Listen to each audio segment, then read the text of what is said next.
hizo su licenciatura aquí en la Facultad de Ingeniería, aquí en la UNAM. Tiene varias tesis dirigidas, cursos impartidos, y muchos artículos, obvio, también. Y hoy nos va a platicar de la caracterización de sismos pequeños mediante la inversión del TMS regional. Adelante, gracias. Gracias, Alain. Bueno, primero que nada, gracias por la invitación. Y les quiero platicar pues esto que estamos haciendo sobre el tensor de momento sísmico regional, que bueno, pues ha evolucionado bastante y nos permite ahora estudiar algunos eventos que antes teníamos una dificultad para poderlos caracterizar. Esta es más o menos la presentación que voy a seguir para mostrar lo que estamos haciendo. Y pues esto estaba trabajado, basado en pues una GUI de Isola que desarrolló el profesor Sarachnik y el profesor Efimio Sokos.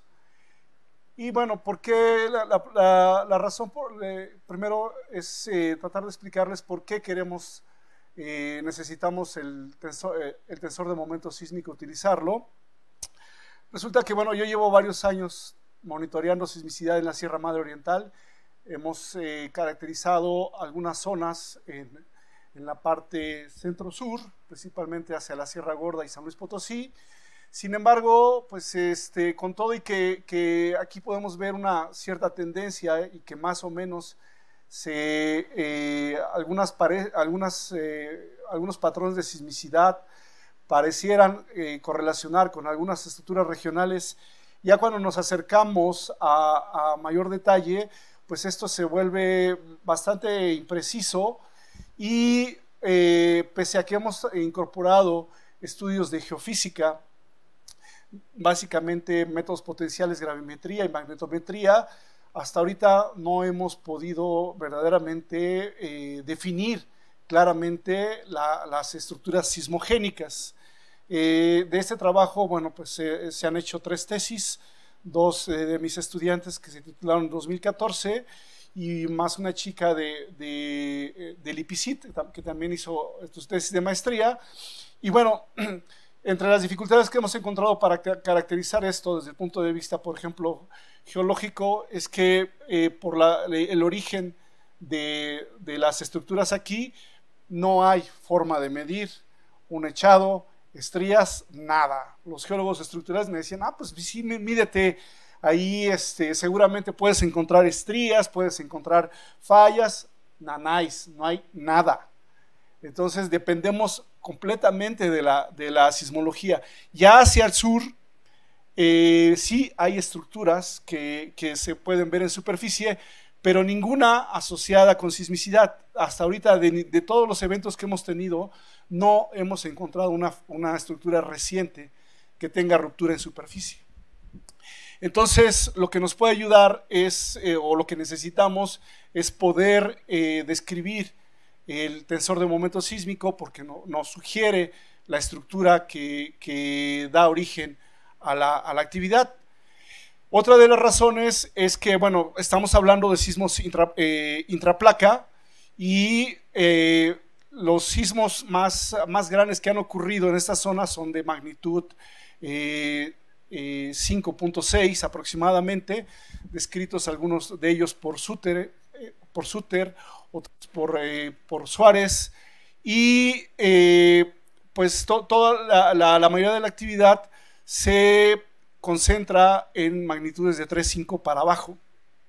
De hecho, la semana pasada hubo por ahí una pequeña secuencia en Cadereyta, y a lo largo del año, bueno, pues o a lo largo del tiempo que nosotros llevamos ahí, es algo que en general a las autoridades no les interesa mucho. Sin embargo, cada vez que tiemblas, ya sabemos de todo el show que se arma alrededor y quieren saber qué es lo que está pasando, dónde está temblando, en fin, toda una serie de características, y recibimos todas las promesas de que va a haber apoyo para las estaciones sísmicas, etcétera. Desde 2010 propusimos una red sísmica al gobierno de Querétaro, también al gobierno de San Luis Potosí.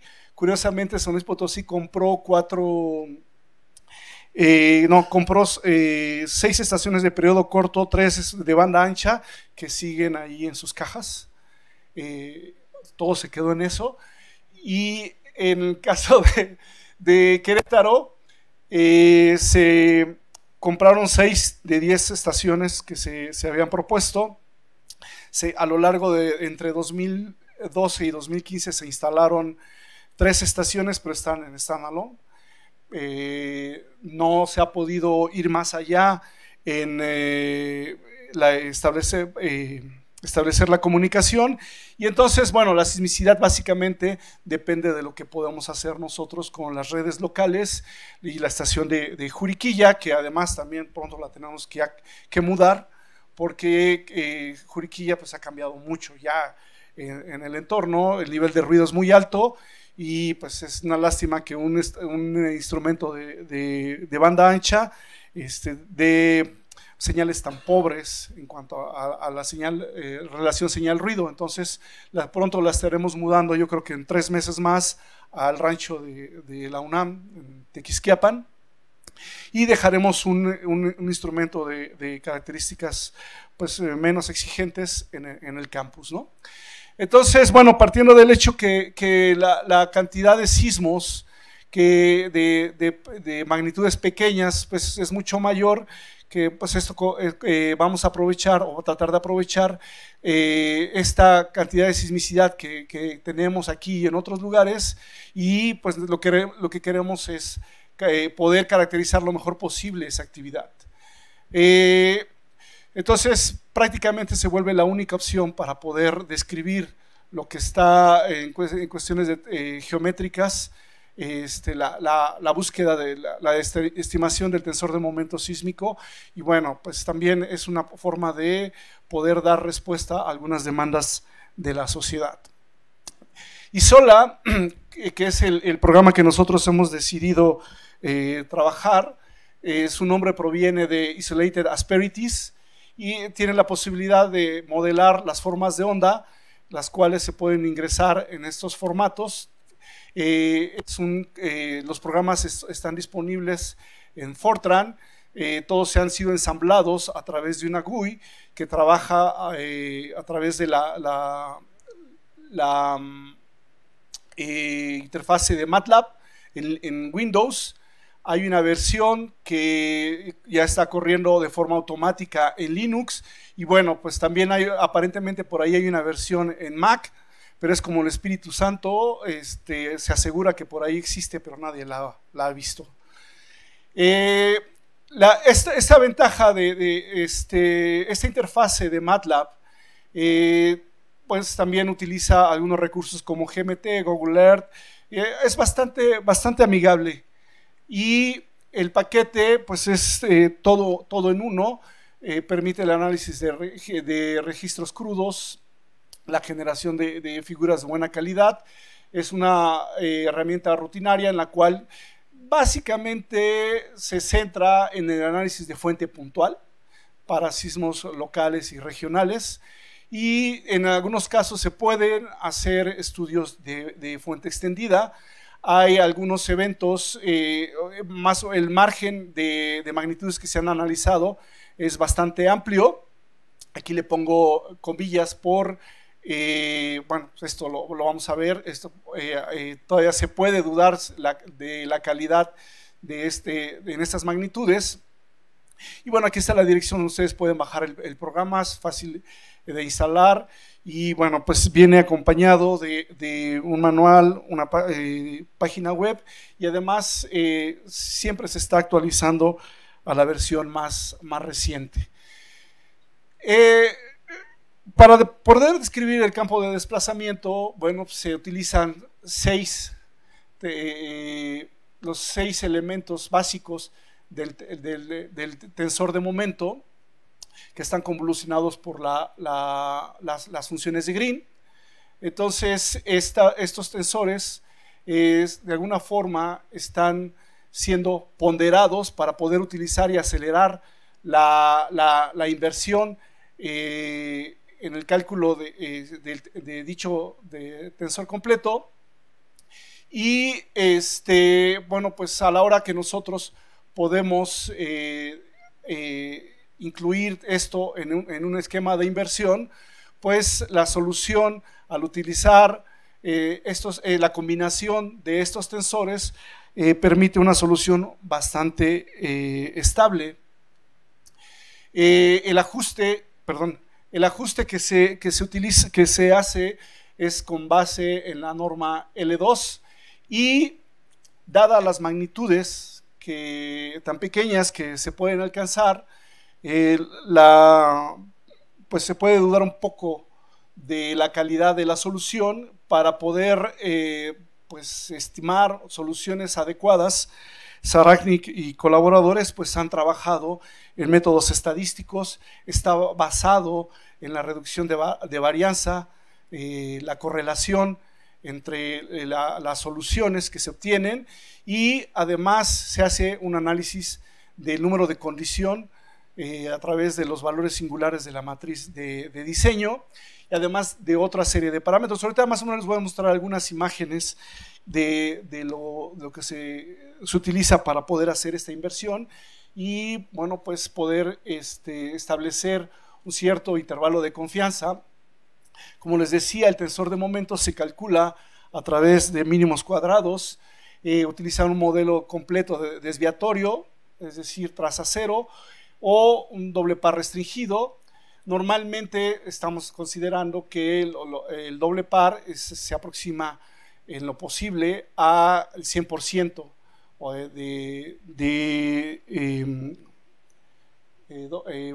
o sea, el doble par puro. Los mecanismos focales se pueden utilizar, varios subeventos se pueden modelar.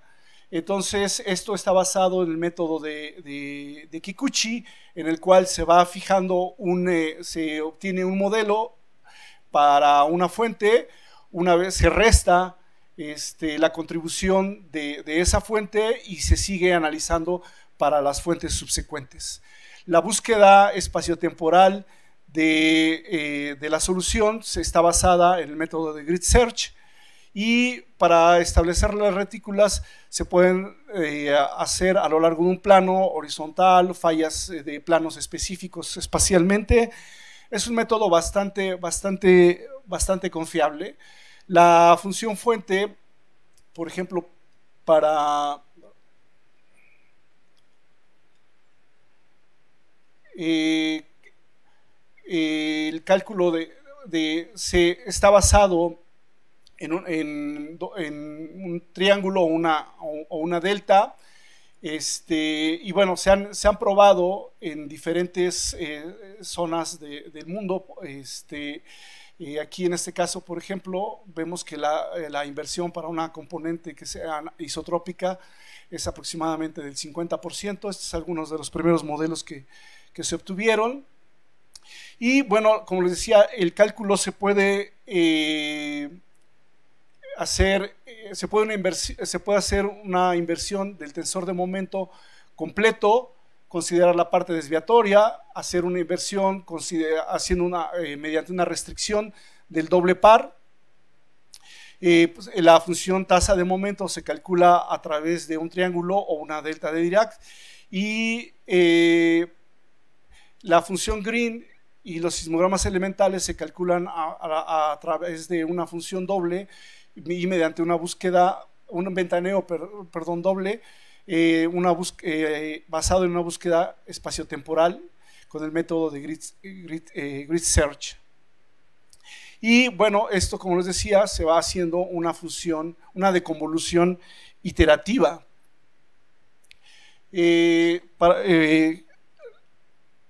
Alternativamente, la función temporal se puede calcular a partir de datos de la forma de onda o asumiendo un mecanismo focal conocido. La parte más complicada aquí es definir qué intervalos de frecuencia vamos a nosotros a trabajar. Resulta que existen varios intervalos de frecuencia que nos pueden dar un buen ajuste en la forma de onda. Entonces, el secreto está en poder encontrar la ventana adecuada donde la solución corresponda a una solución físicamente posible, ¿no? Y bueno, este método está basado en el número de onda discreto en el código de Axitra de Buchon, y se utiliza también un modelo unidimensional. Esta parte es la que, por ejemplo, en México se puede volver un verdadero dolor de cabeza, porque en realidad conocemos muy poco de los modelos locales, y la solución es muy sensible a el modelo de corteza.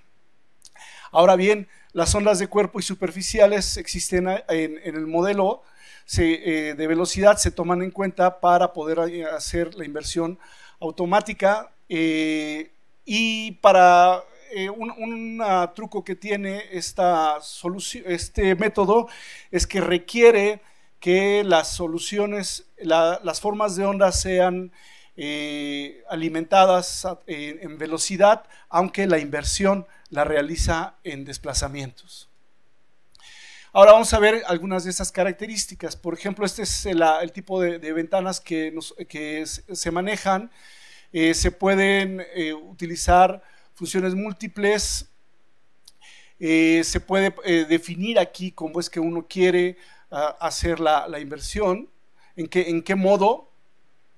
Y como les decía, se pueden incluso fijando un tensor, se puede hacer la generación de datos sintéticos.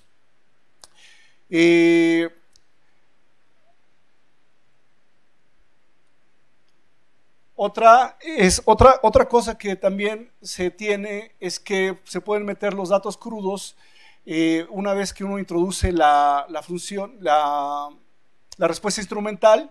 Se puede hacer la corrección por la misma, y esta solución se salva, los datos procesados se salvan o preprocesados para poder hacer la inversión ahí mismo.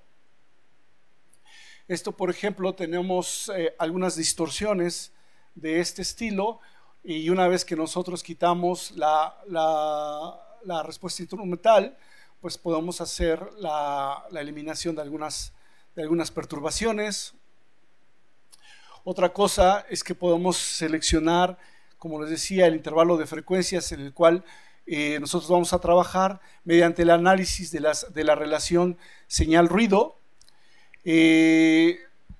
Hay una limitación en el uso de las altas frecuencias en función de la distancia epicentral. De hecho, ahorita vamos a ver algunos detalles al respecto.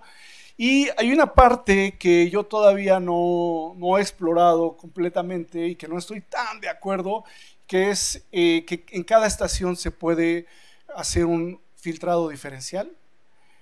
O más bien, perdón por la palabra, podemos hacer un filtrado particular para cada estación.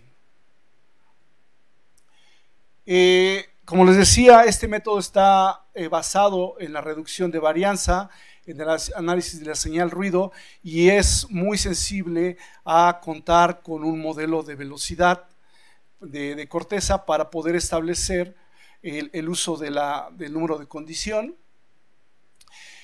Se evalúa la incertidumbre, en este caso, por ejemplo, basado en los números de Kagan. Se construye un elipsoide en 6 dimensiones, y se obtiene este número que hace una ponderación de la solución.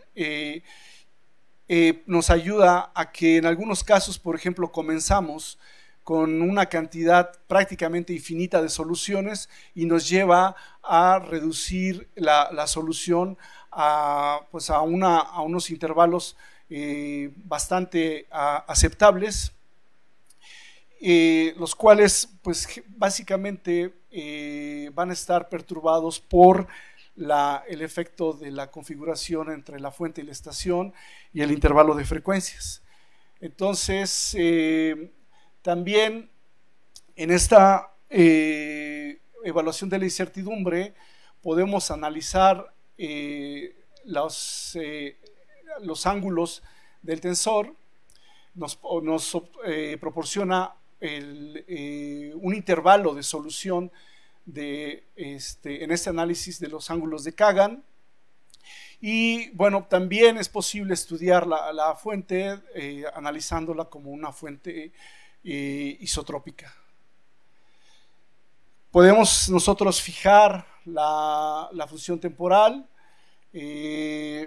Como les decía, está basado en el cálculo de mínimos cuadrados no negativos, y podemos ir incorporando tantas fuentes como sea necesario en la inversión, y además es posible que podamos determinar fuentes con diferente mecanismo, o sea, conjunto que los subeventos que componen la fuente tengan diferente mecanismo. Otra de las posibilidades que tiene es que se puede verificar que aquí mismo, que la rotación, que las componentes estén rotadas adecuadamente, especialmente si se utilizan registros de aceleración. Hay un control visual de las rotaciones que se están haciendo. Y bueno, es bastante amigable en ese sentido. Ese es el tipo de solución que nos da. Es una visualización bastante clásica, y se puede convertir a diferentes formatos. Y aquí básicamente, bueno, pues nosotros podemos ver los ángulos del tensor, las direcciones de los ejes principales, las diferentes componentes del tensor, las señales utilizadas. Aquí es importante señalar que, bueno, pues la inversión se hace sobre la componente norte, sur, este, oeste y vertical. No es que nosotros, también se puede analizar la radial y la transversal, pero clásicamente este es el tipo se trabaja directamente sobre la componente que se está analizando. Aquí está el intervalo de frecuencias, y aquí arriba, bueno, pues la posición de la fuente, la posición del centroide, y aquí me falta otro dato. Aquí están los elementos estadísticos que obtiene, aparte del momento, por ejemplo, la componente doble par, la CLBD, y perdón, los elementos estadísticos. Aquí faltan algunos otros, ahorita lo vamos a ver más adelante, pero pues aquí nos está dando la reducción de varianza, que en este caso, por ejemplo, es 84%, pues es un valor bastante aceptable. Y vamos a ver algunas aplicaciones. El primer ejercicio que nosotros hicimos fue probar si esto verdaderamente era factible. Entonces tomamos el artículo de Socos et al. Del 99. La mayoría de las señales están disponibles. Nosotros encontramos algunas particularidades que no checaban, entonces fuimos directamente al servicio sismológico griego, bajamos otras estaciones y logramos reproducir la señal prácticamente lo mismo y obtener lo mismo que había obtenido estos autores, salvo con la diferencia que nosotros no incorporamos estaciones locales de aceleración como ellos lo obtienen. Y aquí vemos que, bueno, pues el evento está compuesto de dos rupturas, y lo que yo hasta aquí estoy presentando son diferentes soluciones iniciales para poder, con las cuales empezamos nosotros a describir la solución. Y aquí está pues la parte traicionera de que para considerarlo simplemente un evento como fuente puntual, nunca íbamos a poder nosotros ajustar la fuente. Era necesario poder simular la fuente como compuesta por dos rupturas para que nosotros pudiéramos acercar.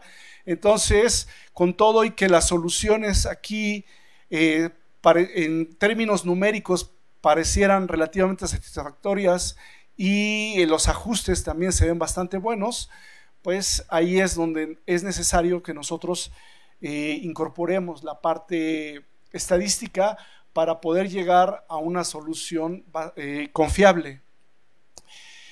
Este es otro evento, este no lo reprodujimos, simplemente está en la literatura.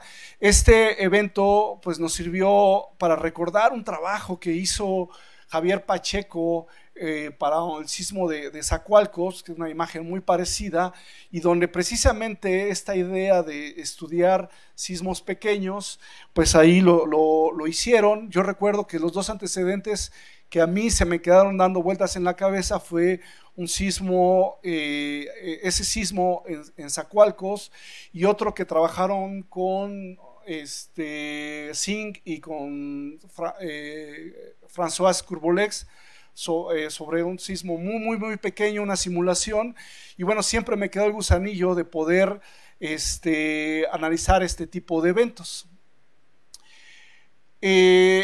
Aquí vemos que, bueno, estos autores, las magnitudes que ellos abordaron fueron de 2.5 a 5.3.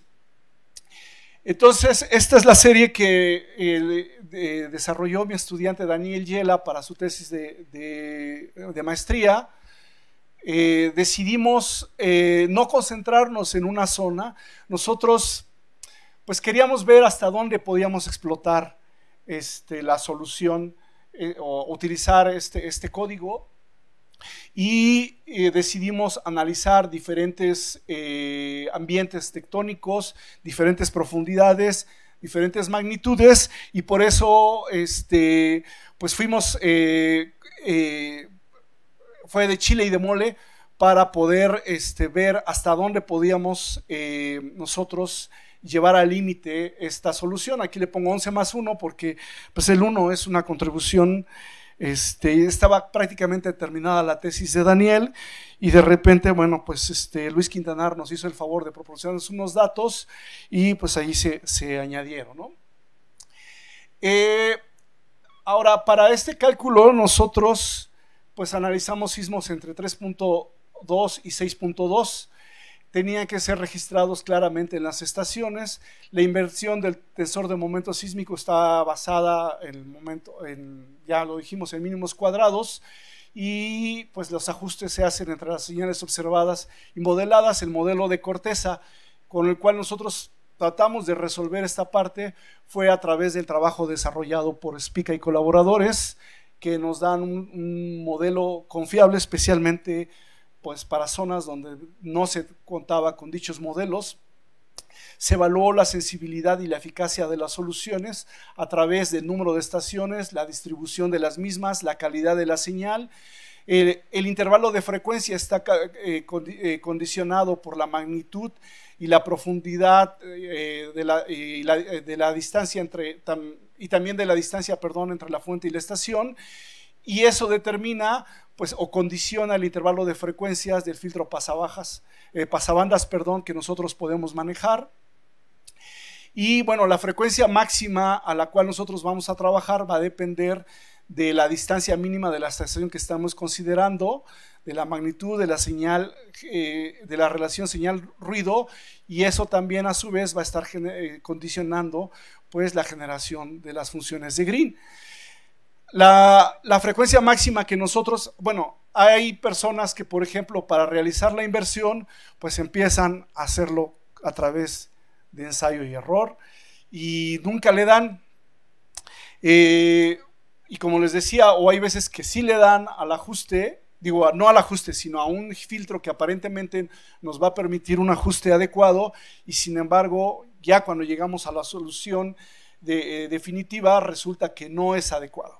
Entonces hay una regla de oro que es la distancia máxima entre la velocidad de ruptura multiplicado por 10. Eso nos determina más o menos la frecuencia máxima a la cual nosotros vamos a poder trabajar. El primer caso que nosotros quisimos, intentamos resolver fue a través de utilizando los datos de la red MARS. Inicialmente se tenían prácticamente 30 sismos que se querían analizar, y sin embargo al final se redujeron mucho por diferentes razones. Una de ellas es que el modelo de velocidad que nosotros teníamos no era muy adecuado, y por ejemplo para esta inversión que les voy a mostrar, resulta que hay un evento que analizamos en esta parte y tenía un comportamiento muy diferente de un lado si se tomaban estaciones de un lado y de otro del Graben el Gordo. Y bueno, pues ahí empezó el reto de poder resolver este tipo de cosas. Ustedes aquí pueden, cuando hacen la inversión, se activan las estaciones que ustedes quieran invertir. Inicialmente Daniel obtuvo esta solución considerando el máximo de estaciones, que fueron 32 aproximadamente, y bueno, vean ustedes que pues en general el ajuste parece bastante bueno. Este número en azul, que es en el extremo superior derecho, corresponde a la correlación entre las estaciones. Después, lo que hizo, aquí está las soluciones, el número de condición 2.4, bastante bien. Y bueno, considerábamos que aquí vimos que con tantas estaciones pues alcanzábamos una solución de doble par de aproximadamente el 81%. Y bueno, pues la siguiente pregunta fue, bueno, ¿qué pasa? Vamos a llevar al límite la exploración de la solución y vamos a ir quitando señales. Entonces, pues aquí todos, como pueden ver ustedes, la calidad del ajuste parece bastante bueno. Aquí fueron aproximadamente 16 estaciones. El mecanismo focal no cambia mucho. Y así fue quitando hasta llegar a 6, donde da el salto la solución. Empieza a tener un poco de problemas. Después Daniel decide utilizar 2 estaciones y vemos que el ajuste aparentemente todavía es bueno. Sigue jugando con las estaciones y bueno, pues también por ahí habíamos visto en la literatura que había gente que realizaba la inversión utilizando una sola estación. Bueno, pues sí, ya esto hace muchos años recuerdo que Singh lo había descrito, pues, que se pueden obtener, pues sí, buenas soluciones, pero pues buenos ajustes, pero soluciones pues físicamente ya no muy probables, ¿no? Entonces, bueno, ahorita voy a continuar esto, vamos a hacer, al final voy a comentar un poquito sobre este resumen. Después nosotros decidimos abordar el sismo estudiar el sismo 6.1 que ocurrió en Ixtepec en 2017. Recordemos que hubo una pequeña diferencia, entre la magnitud que obtuvo el Servicio Sismológico Nacional y lo que estaban obteniendo las otras agencias. Entonces, bueno, pues lo modelamos y Daniel aquí encuentra que la solución que tiene la mayor contribución de doble par y que pareciera pues ser más estable está aproximadamente cerca de los 7 kilómetros de profundidad. Aquí se puede ver el ajuste. Nuevamente empezamos con 12 estaciones para modelar, hacer el modelado, y al final solamente nos pudimos quedar con 3 estaciones. Nos pasó exactamente lo mismo que en el caso del bloque de Jalisco, que ahorita lo voy a comentar. Dentro de la estadística, el color del mecanismo de doble par está aquí en los colores cálidos. Entre más oscuro es doble par, la componente doble par. Y aquí en la siguiente escala que nosotros vemos aquí es el nivel de correlación. Entonces, donde está esta estrella corresponde a la solución que dio el Servicio Sismológico Nacional, y nosotros encontramos que nuestra solución que ajusta mejor está ligeramente desplazada con respecto a la que ofrece el Servicio Sismológico Nacional. De aquí a acá, donde está el mecanismo focal, que es el más grande, pues hay 26 kilómetros. Sin embargo, no podemos decir que ese es el desplazamiento. ¿Por qué? Porque toda esta área tiene la misma probabilidad de cumplir esas características, y entonces la distancia de aquí a acá es de 4.5 kilómetros aproximadamente, lo cual está dentro del error. Entonces aquí vemos los números de Kagan también, que como les decía, nos permite hacer una exploración sobre la estadística de los errores. Y bueno, pues aquí están los diferentes eventos que los 11 eventos que nosotros analizamos: la solución del mecanismo focal, la componente doble par. Recordemos que esta primera solución corresponde a la solución que obtuvo Socos para el sismo de Grecia, es del 51%, pero pues este es únicamente para fuente puntual. Ya dividiendo en las diferentes fuentes que componen la solución, pues este número mejora. Entonces, algo que nosotros vimos que la solución, vemos es el rango de magnitudes es bastante variable.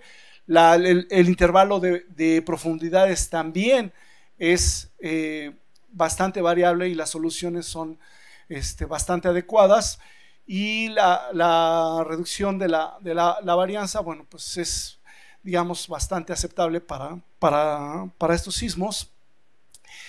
Y aquí les presento el +1, que es un sismo que ocurrió aquí en la Ciudad de México el 10 de septiembre, magnitud 2.7. Correspondía al sismo más pequeño que nosotros podíamos estudiar, y bueno, vemos que el ajuste es bastante bueno. La solución, bueno, pues aquí se ve, no es completamente de doble par, pero nosotros todavía este tipo de cosas requieren analizarse, porque bueno, pues el conocimiento del modelo de corteza no es tan bueno, y además la interacción que hay con el entorno también puede estar influyendo en que no podamos obtener un valor alto de doble par. Aquí me está faltando algo, los comentarios que les quería hacer sobre estas soluciones, pero a ver si están más adelante. Entonces, bueno, llegamos a la conclusión que para obtener una solución confiable recomendamos que sean mínimo 3 estaciones, y que se encuentren equidistantes con respecto a la fuente, con diferentes azimuts. Los métodos clásicos de inversión de la forma de onda, por ejemplo telesísmico, hacen una corrección al interior. Tú recordarás, por ejemplo, Navelec, que hacía una ecualización a 40 grados. En este caso no se hace internamente. Entonces la mejor forma, pues, es por fuera, tratar de buscar que se encuentren las estaciones a una distancia más o menos equivalente, y eso pues, nos ayuda a resolver esta situación. Les comentaba, por ejemplo, que en el caso del sismo de Ixtepec empezamos con 2 estaciones, y cuando las metimos todas, la solución era completamente inestable. Cuando empezamos a jugar con ellas y a buscar que cumplieran con una distancia adecuada, solamente las 3 que les mostré eran lo más equidistantes posibles, ¿no? Nosotros seguimos insistiendo que la inversión la tenemos que realizar con pocas estaciones, porque esa es nuestra realidad. O sea, en las redes que yo tengo en la Sierra Madre, todavía no hemos utilizado el método, pero pues nada más tengo 3 a 5 estaciones máximo. y ya cuando voy a recoger los datos, pues una no sirvió por la calidad, otra se desconectó, se llenó la memoria, en fin, siempre tenemos una, dos estaciones. Entonces, por eso es que nos interesó siempre trabajar en esta condición extrema y ver hasta dónde podíamos ser confiable. Como les decía, Isola nos ofrece una estimación del error, un análisis de la incertidumbre y nos permite hacer lo que se conoce como el jackknifing, que no es otra cosa que una vez que nosotros encontramos la solución, pues empezamos a quitar y poner una estación y realizar la inversión. Ya que están las funciones de Green calculadas, podemos hacer eso. Y si si hay alguna estación que digamos esté perturbando la inversión, pues va a ser una forma que nosotros con la cual vamos a poder verificar la estabilidad de la misma, la reducción de la varianza, el porcentaje doble par, el número de condición. Entonces los análisis estadísticos incluidos en Isola permiten reducir la certidumbre sobre los resultados. Hay otros métodos que, bueno, pues también son bastante buenos, pero digamos, esto fue lo más amigable que nosotros encontramos. Está el método de Dreger, está el método de Chuck Amon.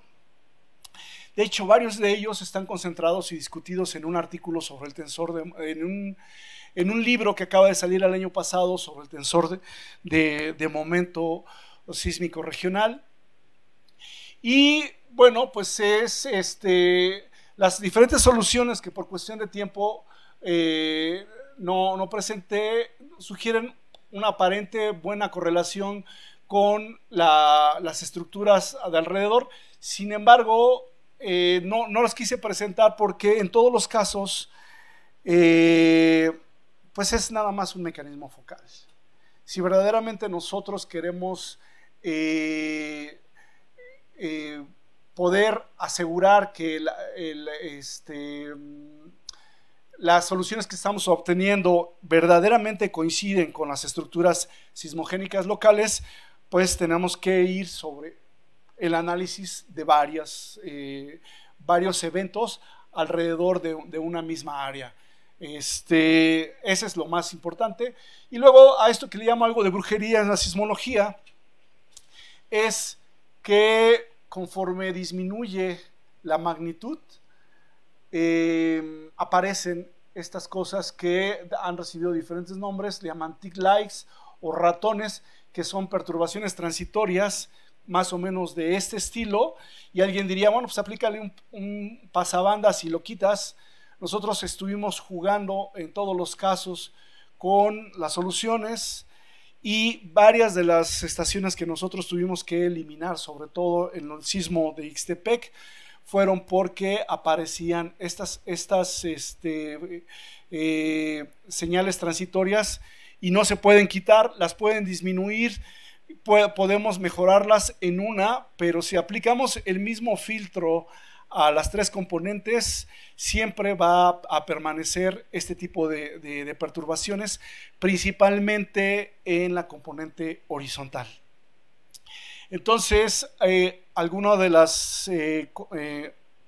el profesor Sarachnik lo atribuía inicialmente a quizá una mala posición de los aparatos y que al momento de que ocurre el sismo, pues hay una pequeña perturbación por parte de la onda en el instrumento, pero en realidad pues ese artículo que él publicó en el Seismological Research Letters, pues eran algunas conjeturas que no se han podido corroborar. Las fuentes pueden ser múltiples, no corresponde a lo que nosotros hicimos. Sí puede suceder que cuando ocurre el paso de la energía, digamos, el aparato esté siendo demasiado sensible a la perturbación, al movimiento transitorio del terreno y que se comporte de forma diferencial en cuanto a cómo lo está registrando cada componente. Entonces eso es algo que nosotros queremos reportar, porque tenemos para cada uno de los eventos que les mostré, tenemos tipo de perturbaciones. ¿Mandé?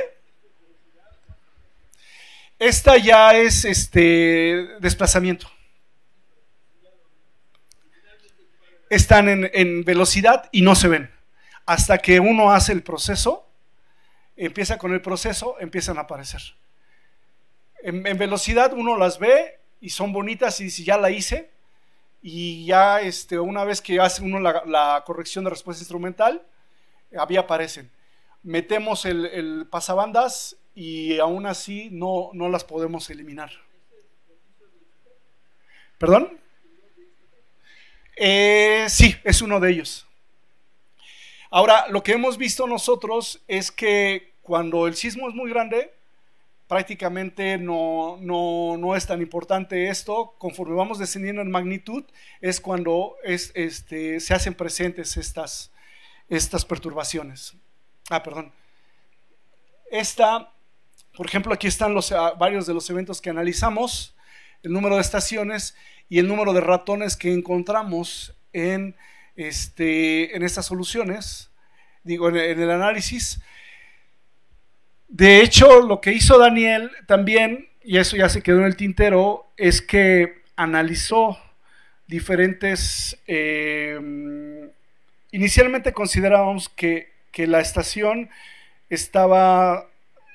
tenía una perturbación y que siempre iba a ser así. Entonces decidimos tomar otro evento muy cercano y resulta que en las estaciones que estaban bien en un evento, para otro estaban mal y viceversa. Entonces ahí descartamos que fuera un problema local del instrumento o un efecto meramente de sitio. No sé, todavía falta que trabajemos en esto, pero esto fue bastante interesante. Ahora, aquí está, por ejemplo, encontré este artículo hace unos días, y esta gente, pues, estos autores hacen un análisis para un evento de punto 2. Vean el intervalo el periodo, los periodos que ellos están analizando. Los brasileños también han hecho inversiones para magnitudes de punto 8, pero sus arreglos están a menos de 1 kilómetro de distancia de la fuente. Entonces, bueno, pues eso es algo que difícilmente vamos a poder cumplir, y que además estén funcionando todas las estaciones. Entonces seguimos explorando esta parte de sismos pequeños y viendo la distancia a la que se encuentran, etcétera, ¿no? Entonces, bueno, es básicamente lo que les quería compartir. No son conclusiones, sino una serie de comentarios de lo que nosotros hasta el momento hemos observado, y pues estamos en búsqueda de datos confiables en cuanto al número de estaciones y la densidad de las mismas, para poder poner a prueba esta metodología. Entonces, bueno, no sé si tengan alguna pregunta.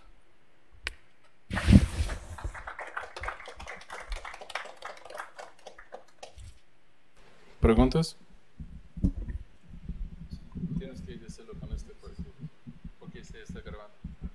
¿Podrías regresar a tu tabla, la primera tabla que mostraste? Esa. La de... ¿Dónde están los...? ¿Ya la solución? 10 más 1, esa. Sí, lo que me llama la atención, no sé si leí mal, y me gustaría saber dónde están, por ejemplo, el 3, que es de magnitud 5.9. 3. ¿Cuál es el otro? El 6, que es de 5.8. Sí. Son de los que tienen la reducción de variancia, sí, más baja relativamente hablando. Ahorita... Y mi otra pregunta es si comparaste tu solución para esos dos sismos en particular con la inversión de tensor de momento, que para esas magnitudes seguramente para eso no había. O sea, ya nos fuimos, ya son soluciones de nosotros. No había otra solución disponible. Déjame ver. Hay una figura. Mira, ahí están, bueno, los ratones. Déjame ir hacia atrás, perdón. Esas son Vaya, figuras me que llama no la quise atención incorporar. que la variancia sea Sí, tan baja para los sismos de mayor magnitud, relativamente hablando.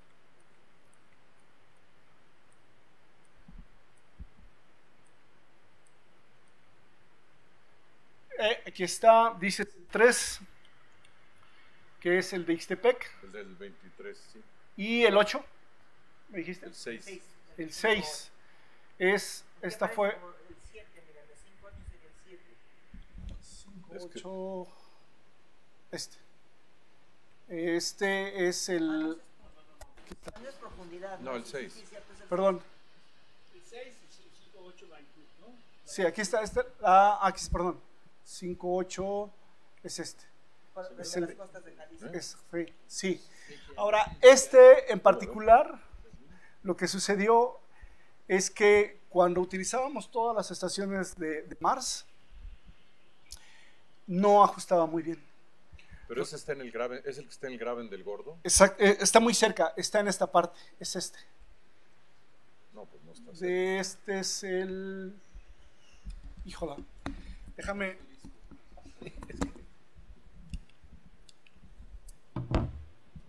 Déjame agrandar la imagen. ¿Y estás seguro que no hay CMT para esos?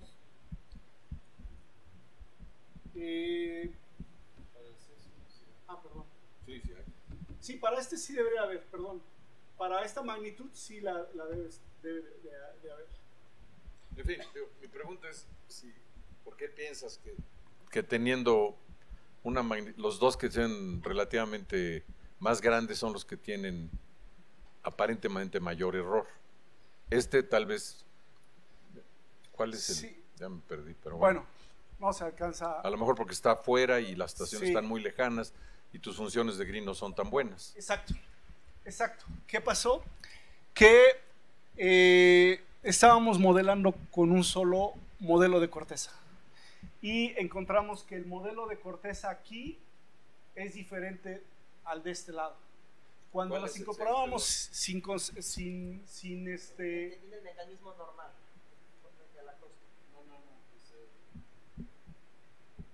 Sí, el más al oeste. Ese. Sí. Entonces, lo que hicimos es hacer una inversión únicamente con las estaciones de aquí, del lado oeste, y nos daba una solución estable. Después conseguimos estaciones del lado este y también más o menos estable. Entonces, para poder describir esta solución adecuadamente, incorporamos dos modelos que nunca lo había hecho yo en alguna inversión, y la solución fue más o menos confiable. En Ixtepec nos pasaba lo mismo. El problema es que ahí nosotros derivamos el modelo del programa de Spica. Era lo único que teníamos que de dónde agarrarnos, y pasaba lo mismo.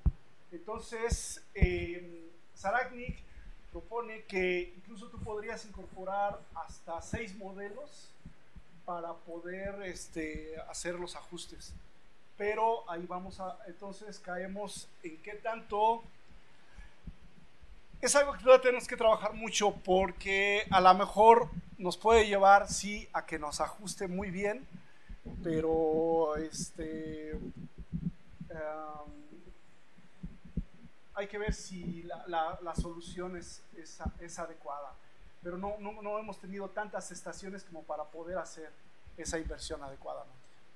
Pues luego cuando sí tienes, pues tienes que tirar un chorro, ¿no? Digo, ¿Perdón? cuando sí tienes muchas estaciones como para Ixtepec, tienes que tirar muchos para tener una solución. No me queda muy claro, ¿eh? En Ixtepec teníamos 12. Al final, como el problema es que son muy variables en distancia, solo pudimos utilizar 3 porque nos daban esa posibilidad de estar equidistantes Pero entre sí. el problema sigue siendo entonces la estructura. Sí, bueno, es uno de ellos. Pero normalizando la misma distancia sigue siendo el mismo problema. Menos que ya estás muy cerca de la fuente de tal manera que no te afecte, ¿no? No entiendo yo muy bien. Además, lo que no me queda muy claro, para estos temblores grandes, pues, seguramente puedes filtrar frecuencias más bajas, de tal manera que la estructura no fuera tan importante. Eso es cierto, eso no lo dije, pero es cierto, es correcto eso. No es tan importante la estructura. Hay que recordar que con estas distancias, de hecho en los artículos no se llaman regionales los datos, se utiliza el near regional. Es locales pero un poquito alejados de esto. O sea, los más locales que utilizamos, datos más locales que utilizamos fue para el sismo de la Ciudad de México.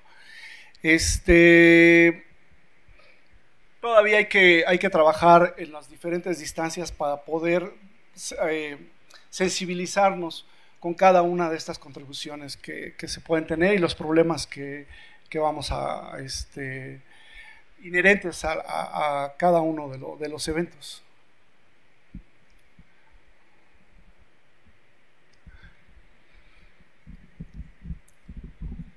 Al principio mencionaste tu red allá en la Sierra Gorda. ¿Has intentado algo allí? Todavía no. Lo que pasa es que invariablemente en la Sierra Gorda lo que tengo es que son eventos muy pequeños y que han sido registrados en 2 estaciones. Y ahí sí tengo de chile y de mole en cuanto al tipo de estación que hemos utilizado. Entonces empezamos con un cierto tipo de estación y después pues, hemos ido sustituyendo. Entonces en realidad ahí todavía falta estabilizar, digamos, la calidad de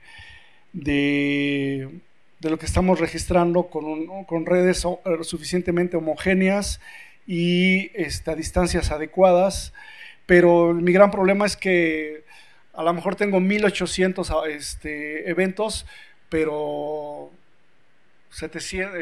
1500 están en una estación y 50 están en 2 estaciones, 3 nada más en 3 estaciones. Entonces ahorita el siguiente paso es ahora centrarnos en esa parte, pero antes, para perderle el miedo, digamos, queremos analizar algunos eventos aquí en la Ciudad de México donde, digamos, hay un poco de control, aunque la dificultad que encontramos es que no solamente depende del conocimiento de la estructura, sino la interacción de las ondas con las estructuras cercanas. Vamos a ver qué tanto lo perturban. Por el tipo de frecuencias, yo creo que va a ser muy sensible a algunas perturbaciones estructurales. ¿Otra pregunta?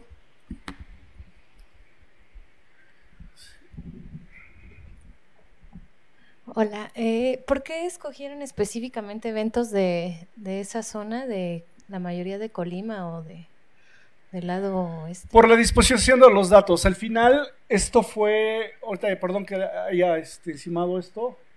Al final, al principio se escogieron cerca de 38 eventos. Y conforme, aquí estoy presentando lo que al final dio la mejor calidad de la solución. Y como decía al principio, quizá en el siguiente paso pues será escoger una zona más restringida y analizar los eventos en esto. Aquí lo que queríamos ver es, dentro de la variabilidad de ambientes, de profundidades, etcétera, cómo se comportaba la metodología ante diferentes condiciones. Gracias. Sí. Bueno, yo nada más ahorita menciona acerca de los famosos ratones. Bueno, he sabido que cuando tú haces el proceso de integración o de corrección por la respuesta aparecen los periodos largos. Sin embargo, comentaste que para unos eventos sí aparecen en unas estaciones y luego al cambiar de eventos ya no aparecen. Entonces, finalmente, sí me gustaría saber, digamos, de acuerdo a tu experiencia, a qué pueden deberse la aparición de esas perturbaciones.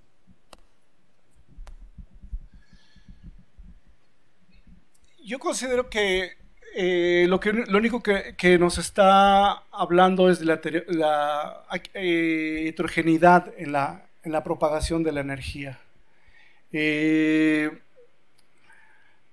Yo siempre me quedé pensando o siempre cuestioné que fuera la parte instrumental, como lo decía Saragnik, y nuestra solución no vemos, porque te digo, lo comprobamos analizando diferentes eventos. Entonces, posiblemente durante el paso de la energía haya un pequeño brinco ahí en el aparato, que pues se ve demasiado significativo en las señales. Ahora, hemos intentado filtrar, y bueno, hasta donde mi experiencia da, yo tendría que filtrar las 3 estaciones con el mismo filtro, ¿no? No creo conveniente aplicar para cada componente un filtro diferente. A lo mejor hasta da, pero no lo sé. Y lo que hacemos a la hora de estar filtrando es que algunas medio mejoran, pero siempre hay una de las horizontales, principalmente las horizontales se ve que queda más perturbada. Ese tipo de señales son más evidentes en la componente horizontal. Muy pocos casos, 1 o 2 nos salieron, que la componente vertical se viera afectada. Ok, esa será la última pregunta. Perdón, un comentario relacionado con lo de la cola de ratón y lo que decía, y también aunado a mi pregunta, es que en esa zona, digo, la cobertura de las estaciones del SCN a lo mejor no es tan buena como las que se tienen en Oaxaca y Guerrero.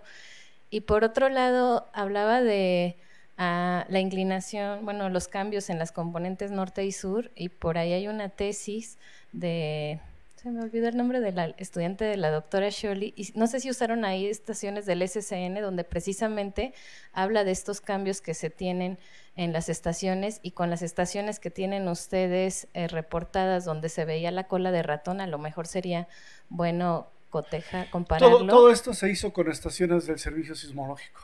Sí, entonces igual y sería de hecho, bueno. En la reunión pasada en la UGM decía, ya tengo con qué reclamar a la doctora Scholli por algunos problemas en las estaciones.